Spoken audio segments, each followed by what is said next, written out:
Class 7। अभी आपको दो videos I think I have shared with you, दो वीडियो लिंक आपसे हिस्ट्री का शेयर किया गया था। I hope you must have seen that. कई बच्चे हैं आपके क्लासेस में जो वीडियोज़ नहीं देखते हैं, मैंने देखा है, मतलब बार बार पोस्ट करना होता है। इस वीडियोज़ बनता है आप लोगों के लिए so that you could take benefit of your time. आप मोबाइल ले लेते हैं पेरेंट्स का और उसमें आप बहुत सारी चीज़ें करते हैं। आप फेसबुक पर प्रोफाइल बनाते हैं, यहाँ पे क्लास के बच्चे टिकटॉक वीडियोज़ बना रहे हैं, व्हाट्सएप पे एक दूसरे को मैसेज करते हैं, स्टेटस अपडेट करते हैं। लेकिन आपको पढ़ने का टाइम, आप क्या करना है इट्स अप टू यू। आप ये मत समझिए कि if you are not reading तो नोबडी इज़ रीडिंग। बाकी बच्चे पढ़ रहे हैं, उनका डाउट्स आता है, तो आप वीडियोज़ जो है उसको बार बार देखिए, ध्यान से देखिए। उसका लिंक आपको दिया जा रहा है ताकि लॉस नहीं हो, आप उसको समझें। तो ये जो वीडियोज़ है, अभी हम लोग दो वीडियोज़ में कवर किया था। हम लोगों ने मिडीवल यूरोप कवर किया था, उसके बाद rise and spread of Islam cover किया था। इस्लाम का जो पार्ट है जो हम लोग आमतौर पे रिलीजियस हिस्ट्री में मिस कर देते हैं, that is after the death of prophet Muhammad. उनके इंतकाल के बाद क्या क्या हुआ, तो हम लोग राइटली गाइडेड कैलिफ्स तक पढ़ते हैं, खुलफाए राशिदीन तक। उसके बाद हम लोग छोड़ देते हैं पढ़ना, और इस्लामिक स्टडीज़ में भी बहुत ज़्यादा नहीं पढ़ाया जाता है उसके बारे में। उसके बाद जो उमैयद से हैं, अब्बासिड से हैं, जो इस्लामिक सिविलाइजेशन जो 700 साल तक चला है करीब करीब, वो हम लोग नहीं पढ़ते हैं। तो हिस्ट्री में हम लोगों को वो पढ़ना था, दैट इज़ हिस्ट्री, और उसका क्या इम्पैक्ट पड़ा पूरे वर्ल्ड पे, तो उसको मैंने डिटेल में बताया। कुरान के बारे में हम लोग जानते हैं, लेकिन उसके बाद जो बहुत ही इंपॉर्टेंट सोर्स है जस्ट आफ्टर कुरान, ये पढ़ना क्यों ज़रूरी है, तो आप अभी देखिएगा जब मैं कंट्रीब्यूशन की बात करूँगा तो कहाँ ये चीज़ें इम्पैक्ट करती हैं। तो वो है हदीस। हदीस ने भी इस्लामिक सिविलाइजेशन को, वर्ल्ड को इम्पैक्ट किया, अपने तरह से चेंज किया। कैसे चेंज किया है अभी हम लोग आज के टॉपिक में देखेंगे। आज का जो टॉपिक है, हमारा लास्ट टॉपिक है इस चैप्टर का, इम्पैक्ट एंड कंट्रीब्यूशन ऑफ इस्लाम। इसमें हम देखेंगे what was the impact of Quran and अहादीस ऑन द वर्ल्ड। एक बुक भी है, किसी 8th क्लास में एक बच्चे ने मांगी थी, मैंने उनको एक किताब दी थी पढ़ने के लिए। तो आप उतना डिटेल में ना जाएँ, लेकिन एटलीस्ट जो मैं पढ़ा रहा हूँ उसको आप ध्यान से देखें, ये आपके काम आएगा। और उसके बाद जब हम लोग पढ़ेंगे दिल्ली सल्तनत, तो फिर हमको यहाँ समझ में आएगी कि ताजमहल ऐसा क्यों बना हुआ है, लाल किला ऐसा ही क्यों बना है, किसी और तरीके का क्यों नहीं बना हुआ है। That we will come to understand once we understand the beginning and rise and spread of Islam and what was its contribution. तो अभी हम लोग उसमें इस्लामिक टीचिंग्स में अहादीस का और कुरान का बहुत इंपॉर्टेंस, इसलिए हमने देख लिया। बेसिक इस्लामिक टीचिंग्स भी देख ली, और 3 जो रिजीम्स है, उमैयद्स, अब्बासिड्स एंड टर्क्स, उसके बारे में शॉर्ट में हमने detail and area of influence पढ़ लिया। तो करीब करीब 700-800 साल का रूल है, और जिसमें इसने दुनिया को, इस्लाम ने मतलब वन वे चेंज हो जाता है, जिसको मतलब रिवर्सिबल चेंज नहीं है, ये इरिवर्सिबली चेंज कर दिया। वो रिवर्स नहीं हो सकता है चेंज, इस तरह से चेंज किया। तो हम लोग पढ़ेंगे कि क्या क्या चेंजेस किया। Obviously the changes that were done by Muslims, वो निकल के आ रहे थे उसके बिलीफ सिस्टम से। कुरान में कई जगह लिखा हुआ है कि कुरान पढ़ते थे पहले के जो स्कॉलर्स थे, साइंटिस्ट थे। अभी जो है अलग अलग ट्रेंड हो गया है, कोई सिर्फ साइंस पढ़ेगा तो कुरान नहीं पढ़ेगा। उस टाइम में ऐसा नहीं था। तो उन्होंने कुरान में पढ़ा, बार बार कई जगह लिखा हुआ था कि तुम देखते नहीं हो, जो तुम सोचते नहीं हो, तुम गौर नहीं करते हो, डू यू नॉट थिंक। उसका आपका जो कोट है आपके स्कूल का, हाल यस्तविल लज़ीना यालमून वल्लज़ीना ला यालमून, आपके जो लोगों पे लिखा हुआ है, क्या जानने वाले और नहीं जानने वाले बराबर हो सकते हैं? Are those who know equal to those who do not know. तो ये तो उभारा इसने, ये जो वर्ड्स थे, ये जो वर्सेस ऑफ कुरान है, लोगों को उभारा कि you go and search the world, दुनिया को देखो, दुनिया को विजिट करो, कितनी खूबसूरत है, and you study the laws of the nature, और दुनिया की बेहतरी के लिए, लोगों की बेहतरी के लिए काम करो। ये जो वर्सेस है, इन्होंने अब्बासिड्स के टाइम में बहुत ज़्यादा इम्पैक्ट किया। और उमैयद्स का जो आपको ब्रांच था स्पेन में, यहाँ पे था स्पेन, ये अटलांटिक ओशन है, ये अफ्रीका है, मोरक्को से यहाँ पे उमैयद्स का एक जो ग्रुप था वो यहाँ पे कब्ज़ा किया था। अल अंदलुस बोलते हैं उसको, कॉर्डोबा, जो मस्जिद कर्तबा यहाँ पे है। तो ये स्पेन है, पोर्टुगल है, यहाँ पे कब्ज़ा हो गया था। ये यूरोप का पोर्शन है। तो यहाँ पे उमैयद्स का था। और इधर आप पढ़ेंगे एशिया, ये बाइजेंटीन एम्पायर, कॉन्स्टेंटिनोपल, इधर ये अरब है आपका। तो यहाँ पे एक सी है, मेडिटेरेनियन रूट है, यहाँ अरेबियन सी है, यहाँ ब्लैक सी है। आप लोगों ने पढ़ा होगा, कॉन्स्टेंटिनोपल के बारे में पढ़ाया है, कैसे यूरोप के लिए उधर से रास्ता खुलता है। रूट था पहले का पढ़ा होगा, इटली से आप कैसे पहुँच सकते हैं, मेडिटेरेनियन होते हुए, ब्लैक सी होते हुए, आप सेंट्रल एशिया होते हुए, अरेबियन सी होते हुए इंडिया पहुँच सकते हैं। ये सारा रूट था, मार्केटिंग रूट। तो अब जब इस्लाम ग्रो किया, जो अब्बासिड्स का हुकूमत आया, तो इसको गोल्डन एज कहा जाता है। तो उसमें उसने दुनिया पे क्या चेंजेस किया, what was the contribution of that, तो उसका बहुत सारा पॉइंट्स है। आपके जो बुक है पेज नंबर 22-23, जो अभी नए वाले बुक में कौन सा page I do not no, आप देखेंगे तो उसमें 3-4 कंट्रीब्यूशन है, political, trade, science, literature, architecture. इसमें कंट्रीब्यूशंस क्या क्या है, तो बहुत बड़ा कंट्रीब्यूशन है पॉलिटिकल। पॉलिटिकल मतलब होता है गवर्नेंस, सोसाइटी कैसे गवर्न हो रही थी, सोसाइटी में रूल कैसा था, लॉस कैसा था, कानून की हुक्मरानी थी या किसी के भी मन से चलती थी सोसाइटी, कैसा सिस्टम था, और लोगों की हालात कैसे थे, क्या लोग भूखे मर रहे थे या लोगों को फैसिलिटीज़ थी, आज़ादी कितनी थी लोगों को, भाईचारगी कितनी थी, इस तरह की चीज़ें देखनी होती है सोसाइटी में, इसको बोलते हैं पॉलिटिकल। तो अब हम लोग पहला पॉइंट जो देखते हैं, सीधा हम लोग आ जाते हैं, let's come to the point. जो आपका है पहला है पॉलिटिकल कंट्रीब्यूशन।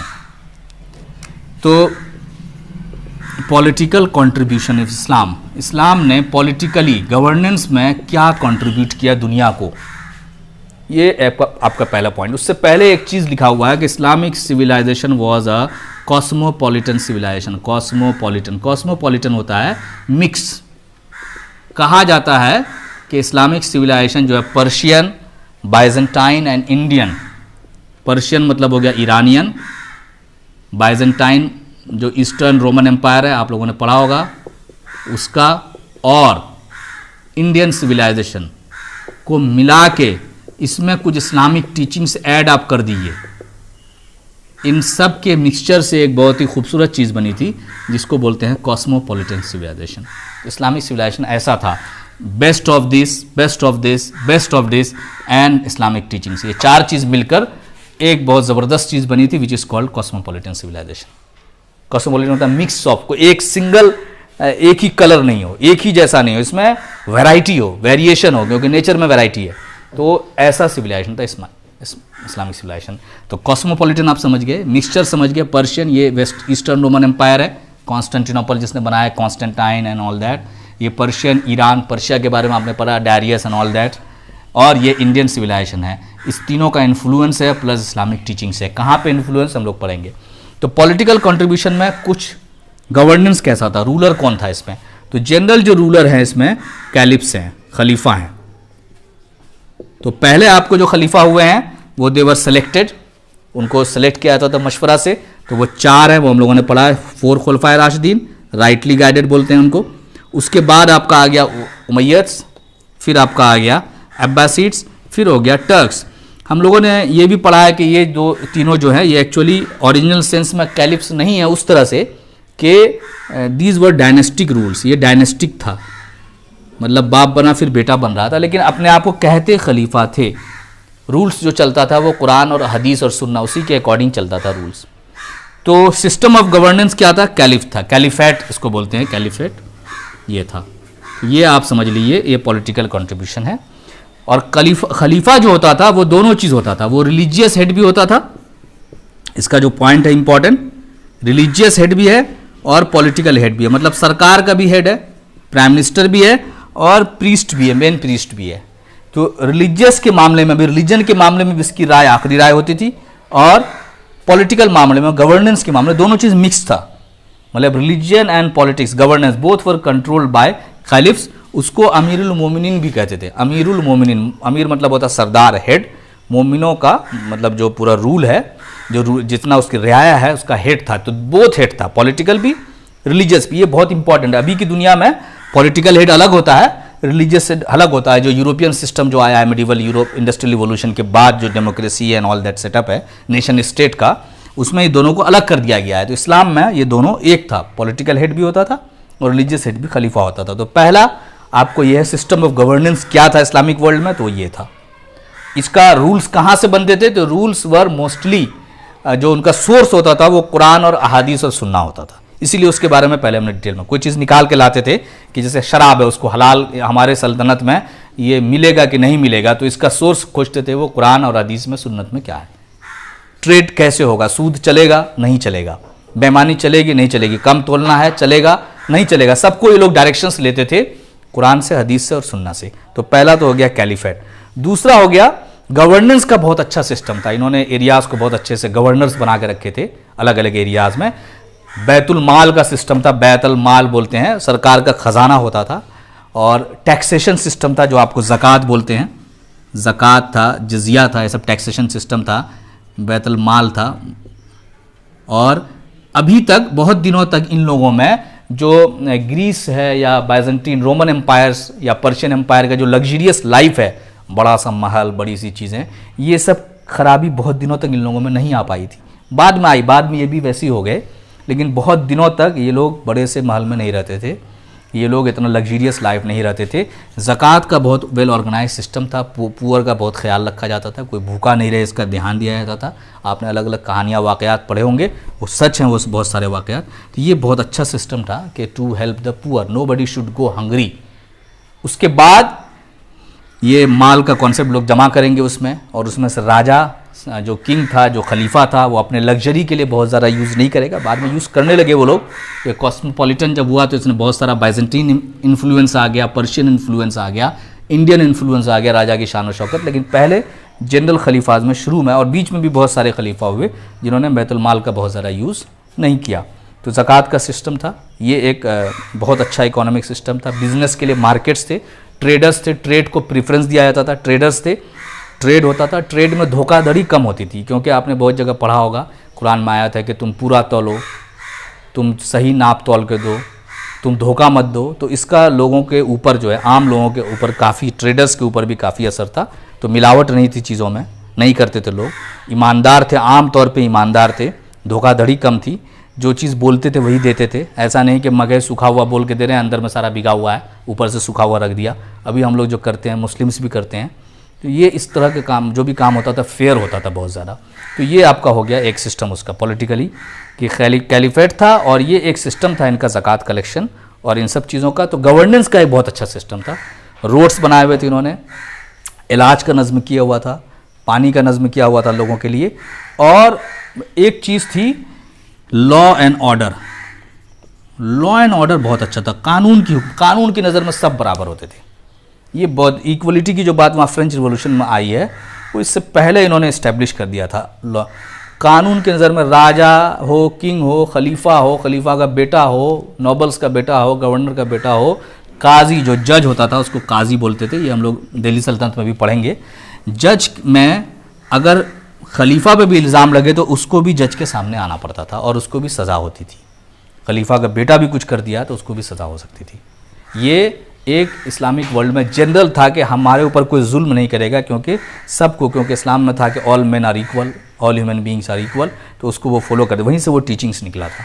तो ये बहुत अच्छा कोर्ट का सिस्टम था। लोगों को कोर्ट पे बहुत भरोसा था, जस्टिस पे, इंसाफ पे भरोसा था, जिसके वजह से कानून की हुक्मरानी थी। लोग गुनाह करने से पहले डरते थे, लोग चोरी चकारी करने से पहले डरते थे, लोग किसी को धोखा देने से पहले डरते थे कि कोर्ट में हमारे पास कितना भी पैसा हो, कितना भी हमारा रुतबा हो, कितना भी हमारी पहुंच हो, लेकिन अगर काजी के पास मामला पहुंच गया, गरीब से गरीब आदमी भी लेके पहुंच गया, तो हम फंस जाएंगे। खलीफा भी खुद इंडिया की स्टोरी है दिल्ली सल्तनत में, हम लोग पढ़ेंगे जब दिल्ली सल्तनत पढ़ेंगे कि वहाँ कैसे एक किंग को, ये तो कैलिफेट है, वहाँ एक कैसे किंग को कोर्ट में जाना पड़ा और उसको सज़ा हुई किंग के बेटे को।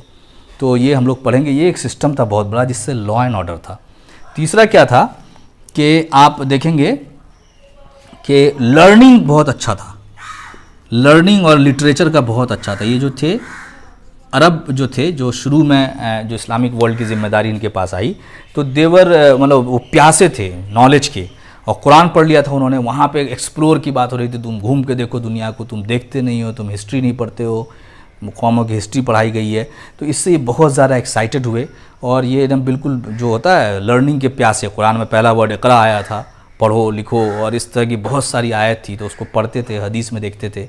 तो ये लर्निंग का इनके अंदर में एक बहुत होता जज्बा पैदा हुआ कि नई चीज़ें सीखना है, पैसा कमाने के लिए नहीं, बस नॉलेज गेन करने के लिए। दुनिया की कितनी नॉलेज है दुनिया में, तो लर्निंग और लिटरेचर के अच्छी चीज़ें पढ़ना, अच्छी चीज़ें दुनिया में खोज के निकालना।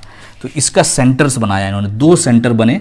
एक बगदाद में बना, बगदाद में इराक़ में जो कैपिटल बना अब्बासिड्स का, और एक बना यहाँ पे स्पेन में कॉर्डोबा में। तो 2 लर्निंग सेंटर्स इनके बने, जिसने इंडस्ट्रियल रिवोल्यूशन लाने में, यूरोप में जो रिनेसा आया है, बाद में हम लोग पढ़ेंगे, उसमें ये 2 सेंटर्स का बहुत बड़ा रोल रहा है। ये बगदाद में वहाँ के अब्बासिड खलीफा ने बहुत बड़ा एक बैतुल हिकमा बनाया, बैतुल हिकमा बोलते हैं उसको, एक ट्रांसलेशन सेंटर।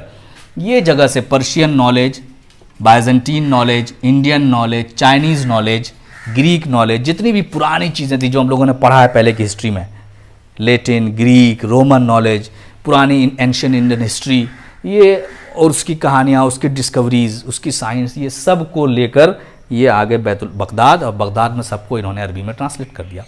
फिर उस पर वर्क करना शुरू किया, क्योंकि वहाँ के लोगों के पास अरबी में एक चीज़ अवेलेबल हो गई थी।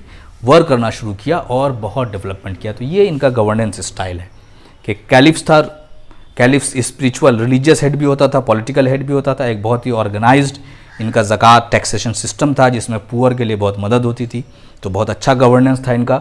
लॉ एंड ऑर्डर बहुत ज़बरदस्त था इनका। कानून के पूरा एक्चुअल में बोलते तो सब लोग हैं कि कानून की नज़रों में सब बराबर हैं, लेकिन किसी सोसाइटी में एक्चुअली में इसको इम्प्लीमेंट करके दिखाया तो वो ये था इस्लामिक सिविलाइजेशन। वहाँ पे एक्चुअल में इसको इम्प्लीमेंट किया गया कि दूसरे रिलीजन का भी होता था। यहूदी आगे केस करता था, ज्यू चेक करने के लिए, ऐसा वाक़या है, ऐसा हिस्ट्री में है, चेक करने के लिए करता था कि क्या होता है केस।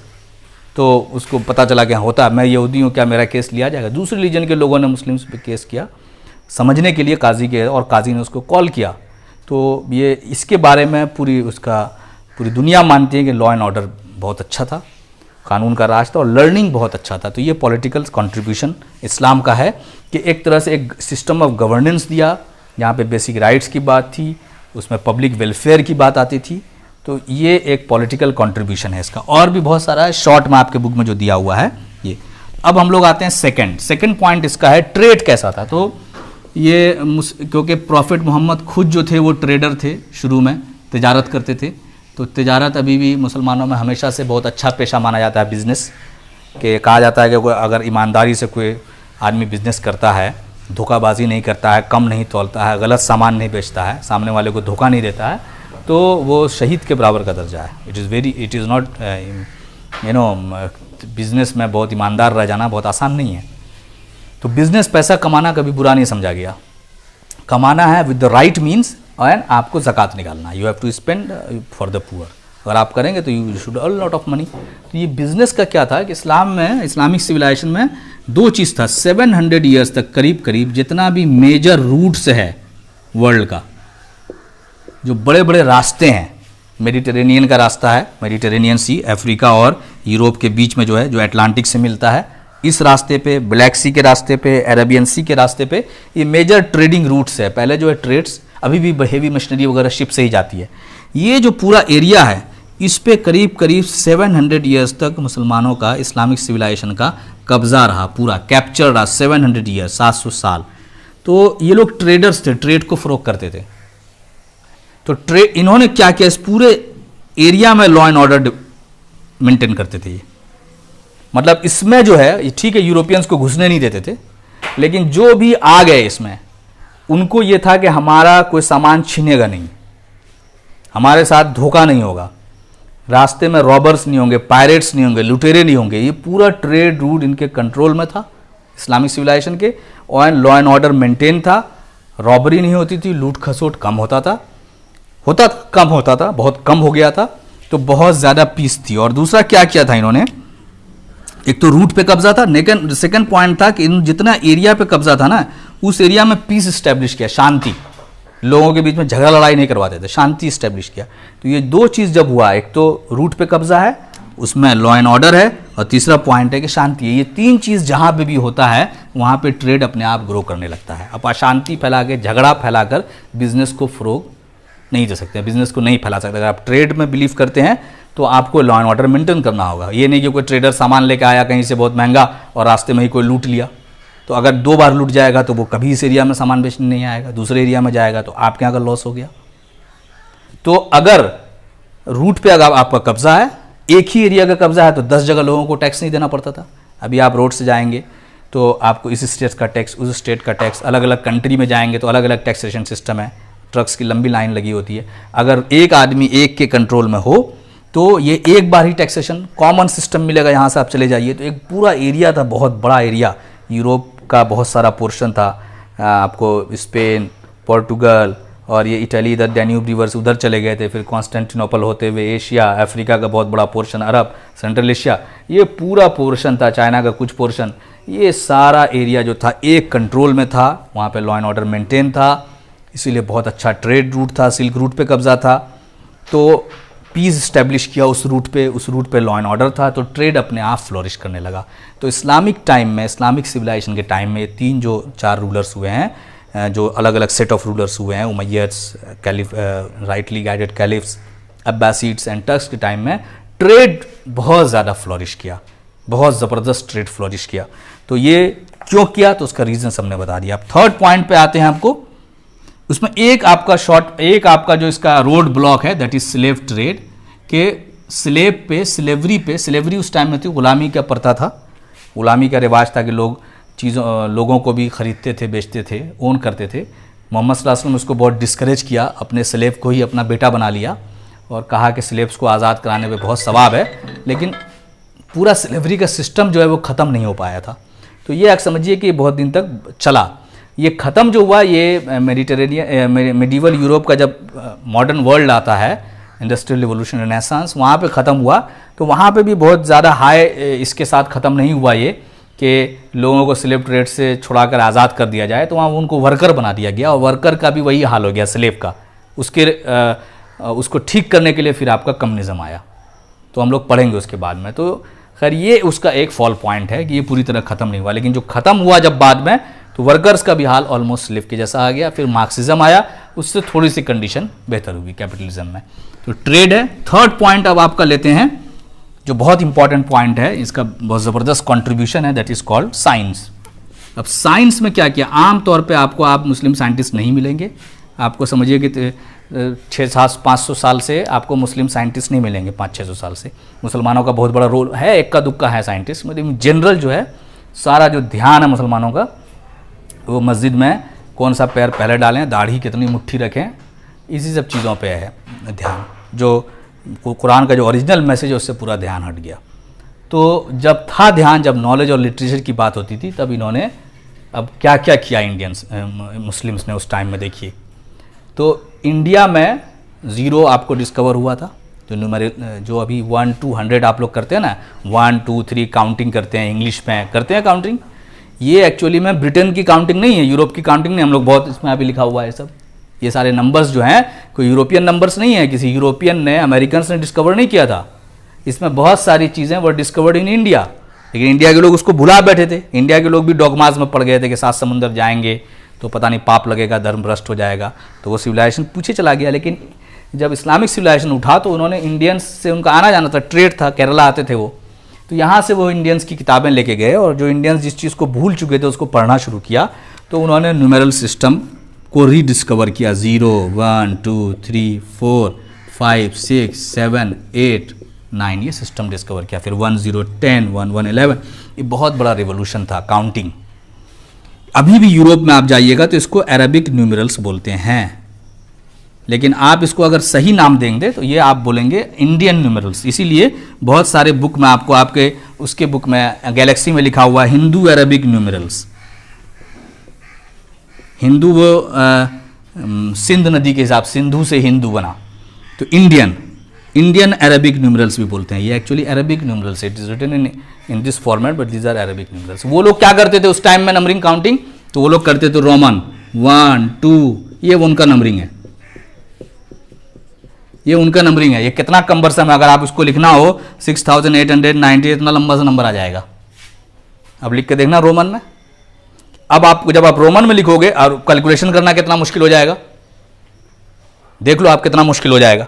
रोमन में आप करोगे, इसको आप रोमन कन्वर्ट करना, कैलकुलेट करना, जोड़ना, तो आपको लगेगा कितना, तब आपको लगेगा कि इसने क्या अरब क्या लेके गए थे वहां, तब आपको बेनिफिट पता चलेगा। एक बार एक बड़ा सा नंबर लो, उसको रोमन में कन्वर्ट कर दो, उसको दूसरे रोमन नंबर से, बड़े से नंबर से ऐड करो या डिवाइड करो, देखो आप कितनी परेशानी होती है आपको, तब आपको लगेगा कि ये छोटी सी चीज़ नहीं है, बहुत बड़ी चीज़ है। तो ये एक्चुअली इंडियन न्यूमरल्स है, जिसको अरब्स ने दोबारा जिंदा कर दिया। ये खत्म हो गया था, इंडियंस खुद भूल गए थे इसको ठीक से, नहीं मतलब ये वर्ल्ड लेवल पर नहीं लेके जा पाए थे, इनको दोबारा जिंदा किया। तो यूरोपियंस अभी भी उसको अरबिक न्यूमरल्स पढ़ते हैं यूरोप में, अमेरिका में, लेकिन अब हम इसका जानते हैं कि ओरिजिनल सोर्स इंडिया का। अरब ने कभी अपना क्रेडिट नहीं लिया, ऐसा नहीं कि अरब ने बोला कि हमने खोजा है इसको, ये अच्छी बात थी, ईमानदार लोग थे तो ड्यू क्रेडिट दिया। ये ब्रिटेन और यूरोपियंस की तरह नहीं हो गया। यूरोपियंस ने क्या किया, बाद में इस्लामिक साइंटिस्ट के नाम को लेटिनाइज कर दिया। अब इब्न रशीद था, उसको बोल दिया एवेरोज, अब लगता है कि Averroes was a Christian but he was Ibn Rashid. Ibn Sina को एबी सीना, मतलब लोग आप देखेंगे बुक में तो वो इस्लामिक साइंटिस्ट के नाम है, लेकिन वो ऐसा लिखा हुआ है इस तरह से। अब यहाँ संदीप एक आदमी इंडियन है, उसका नाम वहाँ पे लिख दिया सैंडी, तो बोला कि वो Sandy is an English name, he must be A British. मालूम हुआ कि बेचारा इंडियन था, उसका नाम को यूरोपियन कर दिया। इंडिया के लोग भी ऐसा नहीं करते हैं कि उन्होंने नाम चेंज किया। एक वो जोक सुना था वो विलियम शेक्सपियर, वली मियाँ शेक्सपियर एंड ऑल दैट। तो Indians and Arabians, Asians never did that kind of, उन्होंने ऐसा धोखा नहीं किया, लेकिन यूरोपियंस ने किया है बहुत धोखा। तो ये एक बहुत बड़ा कंट्रीब्यूशन है साइंस में, नंबर सिस्टम है। उसके आगे जाएंगे तो आप लोग साबुन यूज़ करते हैं, साबुन यूज़ करते हैं। केमिस्ट्री आप लोग पढ़ते हैं तो उसका जाबिर बिन हय्यान एक बहुत बड़ा साइंटिस्ट हुआ है, जिसको फादर ऑफ केमिस्ट्री बोलते हैं। कीमिया एक अरबी वर्ड से ही आया, पर्शियन अरबी वर्ड है कीमिया, उसी से बना है केमिस्ट्री। तो केमिस्ट्री जो आप लोग पढ़ते हैं तो वो मुस्लिम्स का कंट्रीब्यूशन है। इन्होंने चाइनीज़ से बहुत सारा चीज़ सीखा, कुछ इंडियन से सीखा, फिर उसको बाज़ाब्ते इन्होंने उस पर खूब वर्क किया और नया बहुत सारा आपको जो सॉल्यूशंस है उसको बनाया, डिस्कवर किया, उसकी प्रॉपर्टीज़ के एक ही तरह का सॉल्यूशन है, लेकिन प्रॉपर्टीज़ ये भी दिखता है साफ ट्रांसपेरेंट, ये भी दिख रहा है, लेकिन हो सकता है सबकी ये HCl है, ये वाटर है, सबकी प्रॉपर्टीज़ अलग अलग है। तो केमिस्ट्री में बहुत बड़ा काम रहा है। उसके बाद आप मेडिकल साइंस में अगर आते हैं तो मेडिकल साइंस में राजी है, अर्राजी, इब्न सीना है, और एक और बहुत बड़े वो हैं, नाम उनका मैं भूल रहा हूँ, ही वॉज इब्न अल ज़हरावी है। ये 3 लोगों का बहुत, ये फिजिशियन थे, बहुत बड़े दवा देते हैं ना, आपका सिम्टम सुनते हैं कि फीवर है तो पैरासीटामोल दिए, ठीक है ना, आपको क्या क्या हो रहा है, खांसी हो रहा है, ये हो रहा है, तो अच्छा फलां चीज़ होगा, टाइफाइड होगा, मलेरिया होगा, ऐसा, इसको बोलते हैं फिजिशियन, ये डॉक्टर जो दवा देते हैं। तो ये राजी ने बहुत सी किताबें लिखी, इंसाइक्लोपीडिया लिख दिया पूरा डिजीज़ पे, इस डिजीज़ का ये सिम्टम है, इसमें इस तरह के काम होना चाहिए, सिम्टम्स खोज के निकाल दिया, नाम डिजीज़ का दिया। तो बहुत दिनों तक 400 साल तक यूरोप में इनकी किताब पढ़ाई गई। इब्न सीना बहुत बड़े तो मल्टी फेसेट पर्सनालिटी माने जाते हैं। और ज़हरावी जो है, ये जो आप देखते हैं जो सर्जिकल में, सर्जरी में इनका बहुत बड़ा रोल है। फाड़ना, पेट फाड़ के देखें उसमें क्या है, उसका जो धागा यूज़ होता है कि कौन से धागे से उसको सिलेंगे कि वो अच्छे से सिलेगा, उसका जो टूल्स यूज़ होता है, बहुत सारा टूल्स अभी भी जो यूज़ होता है वो इन्हीं का डिज़ाइन किया हुआ है। तो सर्जरी में बहुत बड़ा रोल है। जो डॉक्टर्स हैं, जो आपके फैमिली में सर्जन्स हैं, उनसे आप पूछिएगा कि ये सब टूल्स कहाँ से बना, तो वो आपको बताएंगे कि व्हाट इज़ द सोर्स। तो ये रोल है आपको मेडिकल साइंस में। उसके बाद आप डेसिमल सिस्टम हो गया, मेडिकल साइंस हो गया, एस्ट्रोनॉमी में बहुत बड़ा रोल है। एस्ट्रोनॉमी और एस्ट्रोलॉजी में फ़र्क है। एस्ट्रोलॉजी होता है कि वो हाथ देखकर बताना कि तुम्हारी किस्मत, जिसकी किस्मत, जो अपनी किस्मत का फैसला नहीं कर सकता है, वो दूसरे का हाथ देख के उसे किस्मत बताता है, तो वो होता है एस्ट्रोलॉजी। ये होता है एस्ट्रोनॉमी, फल्कियात, चांद, तारा, प्लैनेट्स, डायरेक्शंस, ये सब लेटीट्यूड्स, लॉन्गिट्यूड, इसके बारे में पता करना, ये सब हो गया एस्ट्रोनॉमी। तो इस पे बहुत ज़्यादा काम है, क्योंकि सी पे चलते थे, तो सी में चलने में एक दिक्कत होती थी नेविगेशन की, रास्ता नहीं मिलता था, भूल जाता था आदमी किधर जा रहे हैं, किधर से ईस्ट जा रहे हैं, वेस्ट जा रहे हैं। तो इन्होंने एक बहुत सा नया मशीन खोजा जिसको बोलते हैं एस्ट्रोलैब्स। एक लड़की थी, उसका नाम था मरियम एस्ट्रोलैबी। मरियम आप यूट्यूब इस पे, गूगल पे, विकीपीडिया पे इनके बारे में पढ़ें। मरियम अल एस्ट्रोलैबी, ये शायद सीरिया की थी और एलेप्पो, वहाँ बहुत लड़ाई चल रही है, उन्हीं के आसपास की थी ये। तो इन्होंने एक इंस्ट्रूमेंट खोजा था और इंस्ट्रूमेंट बहुत दिनों तक यूज़ होता रहा और इसका बहुत सारा डेवलप फॉर्म भी मिलता है। ये एक तरह का कैलकुलेटर भी था, एनालॉग कैलकुलेटर। ये आपको लैटिट्यूड, लॉन्गिट्यूड, ये सब कैलकुलेशन में बहुत अच्छा था और डायरेक्शंस, नेविगेशन में इसका काम आता था। तो ये एस्ट्रोनॉमी में इसको खोजा गया। उसके बाद आप देखेंगे फ़्लाइट्स जो उड़ती है, जो राइट ब्रदर्स ने फ़्लाइट्स का जो पहला हवाई जहाज़ बनाया, उससे पहले अब्बास इब्न फ़रनास ने इसका एक्सपेरिमेंट किया था और बहुत बड़ा आदमी माना जाता है इसको। अब्बास इब्न फ़रनास को इस्लामिक वर्ल्ड का लियोनार्डो डा विंसी कहा जाता है। He was a master of arts and science, पढ़ा है इसके बारे में। इसको अब्बास इब्न फ़रनास को इस्लामिक वर्ल्ड का माना जाता है। फिर तो ये आपका साइंस में आप देखिएगा इन्यूमरेबल कंट्रीब्यूशन है जाबिर बिन हय्या। आप लोग कैमरा भी यूज़ करते हैं, मोबाइल कैमरा, या आपकी शूटिंग भी हो रही है कैमरे से, तो ये कैमरा है जिसको पढ़ते हैं हम लोग ऑप्टिक्स में, जो चैप्टर है जिसमें हम लोग रेस के बारे में पढ़ते हैं कि लाइट जाती है और ये रिफ्लेक्ट होती है, ये सब हम लोग पढ़ा है। फिर लाइट जाती है, ये रिफ्रैक्ट होती है, थोड़ा सा डायरेक्शन इसका चेंज होता है। पानी में आप देखेंगे डंडा डालेंगे तो आपको वो आपको सीधा डंडा भी थोड़ा सा, यहाँ पानी है तो थोड़ा सा टेढ़ा लगेगा। तो ये सब क्यों होता है, इसकी स्टडी किया है इब्न अल हैतम ने, इन्होंने स्टडी किया। और ये पिन होल कैमरा जो है, जो आप लोग पढ़ोगे साइंस में, उसका ये दिया। उसी पे डेवलपमेंट होते होते अभी जो कैमरा हमारे पास बना हुआ है, आई का स्ट्रक्चर बनाया इन्होंने, आई कैसे फंक्शन करता है। तो ये बहुत बड़ा रोल है ऑप्टिक्स में इनका। तो साइंस में बहुत मेजर कंट्रीब्यूशन है। 2 जगह इसका हुआ है काम, एक बगदाद में, एक आपको कॉर्डोबा में स्पेन में। एक स्पेन में काम हुआ है, करतबा उसको बोलते हैं, और एक आपका काम हुआ है बगदाद में। ये 2 जगह बहुत ज़बरदस्त काम हुआ है साइंस पे। तो आप देखिएगा मैथ में है, आप देखिएगा इसमें केमिस्ट्री में है, बायोलॉजी में आप देखिएगा, बोटानिस्ट भी हुए हैं बहुत बड़े। तो मेडिकल साइंस में बहुत बड़ा रोल है। और उसके बाद आप देखिएगा ऑप्टिक्स में। तो मॉडर्न साइंस जो आप पढ़ रहे हैं, जिसको लेकर फिर यूरोपियंस सीखे और यूरोपियंस ने इसको डेवलप किया और इंडस्ट्रियल रिवोल्यूशन आ गया।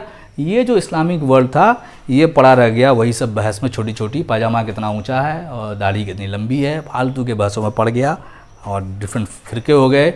तो ये काम की बहसों को छोड़ के ह्यूमन डेवलपमेंट, देखिए इंसान खुदा की उसी को बढ़ाता है जो इंसान के बेहतरी के लिए अच्छा काम करे, पॉजिटिव अच्छी चीज़ें बनाए। वो दुनिया को जहन्नम बनाने के लिए नहीं भेजा है कि आप जाओ और बात करोगे आपको रूल दे देगा, आपको आगे बढ़ा देगा। आप बेहतर करना शुरू कीजिए।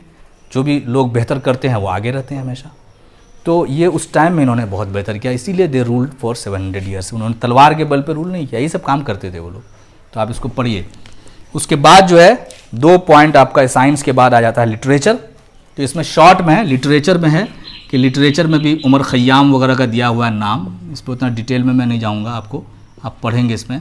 अरेबियन नाइट्स और ये शेख सादी की है, बाद में किताब है गुलसितां बोस्तां, और बहुत सारी चीज़ें। रूमी ने बहुत कुछ लिखा, मौलाना जलालुद्दीन रूमी ने। और फिर एक उसका काम है हदीस का जो कलेक्शन हुआ है, उसमें एक फ़न यूज़ हुआ है अस्मार रज्जाल, वो आप पढ़ेंगे। तो लिटरेचर में भी बहुत बड़ा वर्क है और बहुत सारी स्टोरीज़ हैं और अलग अलग तरह का फ़न, जो पीपल का जो होता है, आपको लोगों के बारे में पूरा इन्फॉर्मेशन को एक जगह जमा करना, जिसको अस्मार रज्जाल बोलते हैं, नेम्स को, वो उन्होंने डिस्कवर किया अपने नीट के लिए। वो हदीस के कलेक्शन के लिए किया था, लेकिन एक पूरा नया तरह का एक पूरा फंड डिस्कवर हो गया। तो लिटरेचर में है। अब आ जाते हैं one of the most, science के बाद जो बहुत ज़बरदस्त कंट्रीब्यूशन है, आर्ट में और आर्किटेक्चर में। अब इसमें क्या है, आप देखिएगा यहाँ पे इस्लामिक टीचिंग आ जाएगा। इस्लामिक टीचिंग का बहुत बड़ा रोल है हर जगह, इसमें बहुत ज़्यादा है ख़ास तौर से। अभी तो आर्ट जो था, जो इंडियन आर्ट है या चाइनीज़ आर्ट है या ग्रीक आर्ट है, उसमें एक ख़ास बात है कि इन सब कंट्रीज़ में, जो ग्रीस में भी आपने देखा होगा पहले, तो वहाँ पे मूर्ति पूजा जो है वो आइडल वर्शिप को गलत नहीं समझा जाता था। तो आर्ट का मतलब था कि अच्छी सी पेंटिंग बनाए लिविंग थिंग्स की, या अच्छा सा स्कल्पचर बनाए ह्यूमन बीइंग का, लिविंग थिंग का, अपने गॉड्स का। लोगों को सबसे प्यारा उनका गॉड होता है, उनके देवी देवता होते हैं, उनके अपने लीडर्स होते हैं जो उनके समाज के लीडर थे। तो सबसे पहला काम लोग क्या करते हैं, उनके मरने के बाद या उनकी कहानी अगर बहुत फेमस हो गई तो उसके लिए एक बड़ी सी मूर्ति बनाते हैं, बड़ा सा इमेज बनाते हैं और वर्शिप करते हैं लोग उसको। अपने गॉड को जैसा वो समझते हैं कि ऐसा होगा मेरा गॉड देखने में, वो उसकी पिक्चर्स बना के उसको इमेज वर्शिप करते हैं। इस्लाम में एक बहुत ज़बरदस्त कॉन्सेप्ट था तौहीद का, जो कॉन्सेप्ट है उसका कॉन्सेप्ट है कि गॉड के जैसा कुल अल्लाहु अहद, गॉड के जैसा कुछ नहीं है। जब गॉड के जैसा कुछ नहीं है तो आप कुछ भी बनाइएगा वो गॉड के जैसा नहीं होगा। There is nothing like God. वो कहता है there is no one but Allah. तो there can be no image of Allah. जैसे ही आप इमेज बनाते हैं तो वो किसी के जैसा हो जाएगा, तो वो कहता है कि वो गॉड तो उसके जैसा फिर है ही नहीं। तो आइडल वर्शिप इस्लाम में एकदम बंद है। आइडल वर्शिप आप इस्लाम में कहीं पे भी आप नहीं देखेंगे कि मस्जिद में कोई मूर्ति रखी होती है, कोई इमेज लगा होता है लिविंग थिंग का। इसीलिए ये जो टीचिंग था इस्लाम का, ये इसके आर्ट में भी दिखा। अभी तक तो यूरोपियन या चाइनीज़ या इंडियन आर्ट था, वहाँ पे आप जाइएगा मूर्तियाँ मिलेंगी पुरानी, इंडिया में भी जाएंगे पुरानी जगहों को देखने के लिए, वहाँ देखिएगा मूर्तियाँ हैं, स्कल्पचर्स हैं। यूरोप में जाएंगे वहाँ पे आपको दिखेगा, इमेजेस दिखेगा, स्कल्पचर्स दिखेगा। क्रिश्चियनिटी में भी ये चीज़ आ गई, लेकिन इस्लाम में था कि आइडल वर्शिप का एकदम बिल्कुल कंप्लीट बैन था, इमेज वर्शिप। तो इन्होंने सोचा कि हमको तो नया आर्ट डेवलप करना होगा। जो पुराना आर्ट चल रहा है, बिल्डिंग्स पे मूर्तियाँ लगा दी जाती हैं, बिल्डिंग्स पे इमेजेस लगा दी जाती हैं, जानवरों के फ़ोटो से सजा दिया जाता है, ये काम तो हम लोग नहीं कर सकते हैं क्योंकि it is not allowed in our religion. तो हम क्या करें, तो इन्होंने नई चीज़ें सीखी। तो अब सीखी तो देखिए इसका बहुत ज़बरदस्त असर पड़ा। इन्होंने एक पूरा नया चीज़ दुनिया को दिया, that is called geometrical pattern. आप बड़े बड़े महलों में जाइएगा, वहाँ पे सर्कल्स, ट्रायंगल्स, स्क्वायर, इन सब चीज़ों को यूज़ करके अलग अलग रिपीटेटिव पैटर्न्स बनाए गए, इसको रिपीट किया गया, इसमें अलग अलग कलर्स का स्टोन्स लगाया गया। तो ये जो ज्योमेट्रिकल पैटर्न है ये कंट्रीब्यूशन ऑफ इस्लाम है बिल्कुल, क्योंकि ये अलग होना चाहते थे। ये इमेज वर्शिप, आइडल वर्शिप, ऐसा नहीं कि दुनिया से अलग दिखना चाहते थे, नहीं, इन रिलीजियस टीचिंग्स पे जाना चाहते थे कि हम कोई भी आर्ट, ऐसा आर्ट नहीं करेंगे जो हमारे रिलीजियस टीचिंग के खिलाफ है। They were influenced by Quran and अहादीस, so they developed all together a new art, new form of art.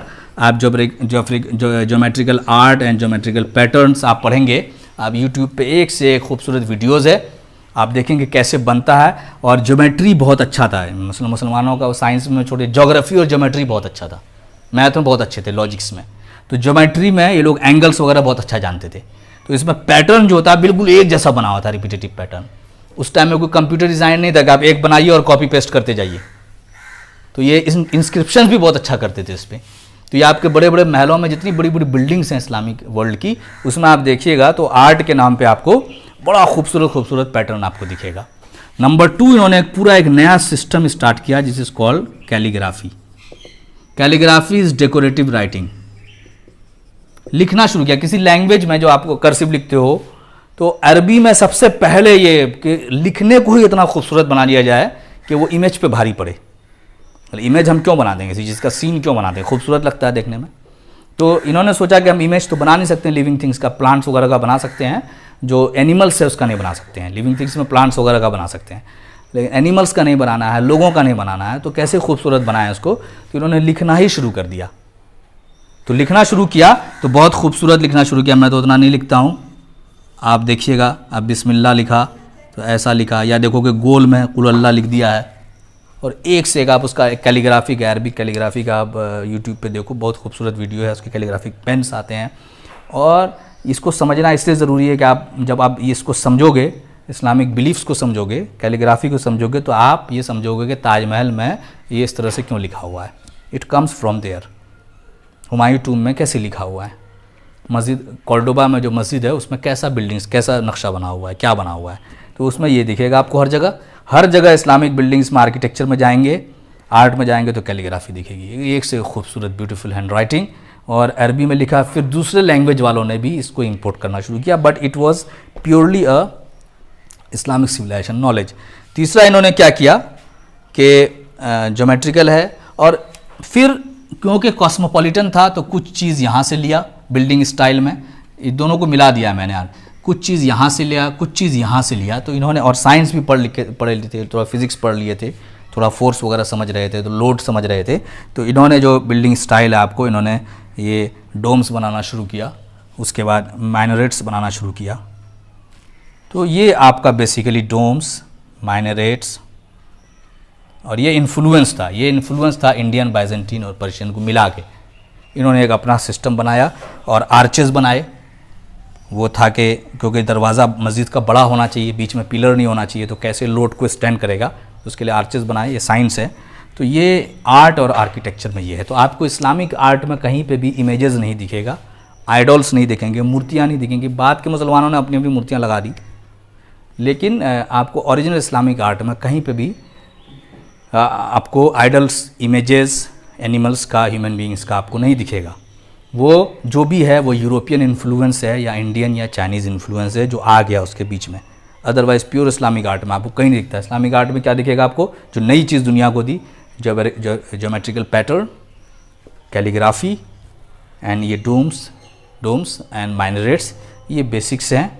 ये इस्लाम आर्ट में इसका, इस्लाम का ये कंट्रीब्यूशन है आर्ट एंड आर्किटेक्चर में। आपको देखना है कि इसका इंडिया में देखना है जाके, तो मुगल्स थे, मंगोल्स से मुगल आया, मुगल भी अब सेंट्रल एशिया से आए थे और इंडिया में बहुत दिन रूल किया। They were influenced by Islam, they were Muslims, practicing Muslims, so they practice that those teachings, और उन्होंने भी ये सब का यूज़ किया है। तो you go and see one of the wonders of the world, Taj Mahal, वहाँ आपको ये सारी चीज़ दिखेगी। आपको कैलीग्राफी दिखेगी उसके वॉल्स पे, बहुत खूबसूरत। आमतौर पर कुरान की आयत लिखते थे ऊपर है लोग तो, और उसमें आपको गोल्ड लगा दिया था उन्होंने, आपको वहाँ पर ज्योमेट्रिकल पैटर्न दिखेगा, बड़ा खूबसूरत जाली बनी होती है, जाली भी इसका था, हम लोग पढ़ेंगे कि जाली बनाते थे लोग, बड़ा खूबसूरत खूबसूरत हवा आने के लिए जो बनाते थे ना, बहुत अच्छा अच्छा जाली बनाते थे, जाली भी इनकी बिल्डिंग्स में खूब दिखेगी आपको। तो ये सारा इन्होंने इसी से इन्फ्लुएंस हो कि इंडिया में भी बहुत सारी बिल्डिंग्स है, पूरे जहाँ पे भी मुस्लिम्स गए उन्होंने इस तरह का बनाया, एक बिल्कुल न्यू आर्ट फॉर्म दिया लोगों को जो इमेजेस और आइडल से अलग था। तो अगर ये इस्लामिक सिविलाइजेशन नहीं होता तो ये नया आर्ट फॉर्म नहीं मिलता। तो देखिए आप नया चीज़ जब हम खोजते हैं अपने फेथ के बाउंडेशन में तो बहुत सारी नई चीज़ें मिलती हैं, तो ये चीज़ें हमको मिली। तो these are the in short contributions of Islam to the modern world. ये कॉन्ट्रीब्यूशन है science, political and trade and आपको literature and art and architecture में। तो ये शॉर्ट में है, आप ये chapter this completes this chapter, you can attempt the question answers. We will next start the next chapter is Turkish invasions in India. India में कैसे टर्किश आए, उसके बाद Turkish they were Muslims, they were followers of Islam, how did they come to India, और उन्होंने यहाँ पे उसके बाद कौन सा रूल यहाँ पे इस्टेब्लिश हुआ, ये महमूद गजनी, मोहम्मद गौरी, और उसके बाद हम लोग दिल्ली सल्तनत में जो 5 डायनेस्टी है उसके बारे में पढ़ेंगे। तो वो फ्लो हो गया पूरा आपको वहाँ से, ठीक है। अब आप समझ रहे होंगे कहाँ हम लोग पहुँच रहे हैं। तो it is in natural order, chronological order. तो यहाँ पे हम लोग रखते हैं, आप ये 5 पॉइंट्स बुक में जो है पेज आप देख लीजिएगा, you can make notes, I will give you some questions, अब मैं कुछ क्वेश्चन आपको दे दूंगा, आप उसको करना घर में। Okay, thank you.